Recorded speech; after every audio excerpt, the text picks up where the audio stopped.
पूरा संसार श्री राम को राजा दशरथ के बड़े बेटे के रूप में जानता है। लेकिन श्री राम से भी पहले राजा दशरथ की एक बेटी थी जिनका नाम रामायण में लिया तो गया है, लेकिन उनके बारे में ज्यादा लोग नहीं जानते। राजा दशरथ और माता कौशल्या की पहली पुत्री और श्री राम की बड़ी बहन शांता। लेकिन उनका नाम रामायण में इतना महत्वपूर्ण होने के बाद भी गुम क्यों हो गया? वाल्मीकि रामायण के बालकांड के अनुसार एक बार अंग देश के राजा रोमपद और उनकी पत्नी वर्षिणी अयोध्या पहुंचे। रोमपद राजा दशरथ के बहुत अच्छे दोस्त थे और वर्षिणी माता कौशल्या की बड़ी बहन थी। मजाक मजाक में वर्षिणी ने राजा दशरथ से उनकी पुत्री को मांग ली। तब उनकी कोई संतान नहीं थी।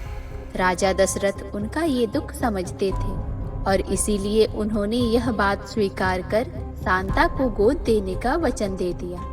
अब क्योंकि रघुकुल रीत सदा चली आए, प्राण जाए पर वचन न जाए, तो राजा दशरथ ने अपने प्राण से प्यारी बेटी शांता को राजा रोमपद को सौंप दिया। राजा रोमपद शांता से बहुत प्यार करते थे। एक बार शांता से बात करने में वो इतना खो गए कि उन्होंने द्वार पर आए एक ब्राह्मण को नजरअंदाज कर दिया। वो ब्राह्मण इंद्रदेव के भक्त थे। उनके इस अपमान से इंद्रदेव बहुत क्रोधित हुए और उन्होंने रोमपद को सजा देने का फैसला किया। कुछ समय बाद अंग देश में भयंकर अकाल पड़ा। अकाल से उबरने के लिए और इंद्रदेव को मनाने के लिए राजा रोमपद ने ऋषि श्रृंगी को यज्ञ के लिए बुलाया। यज्ञ के बाद अंग देश में अकाल समाप्त हो गया। सबने इस बात के लिए ऋषि श्रृंगी का आभार माना और उन्हें सम्मानित करने के लिए शांता का विवाह उनके साथ कराया गया।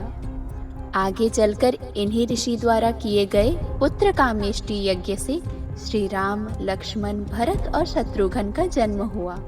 देवी शांता का जन्म हुआ तो रघुकुल में था, लेकिन राजा रोमपद की गोद लेने के बाद उनका ये महत्वपूर्ण स्थान रामायण के बाल कांड तक ही सीमित रह गया।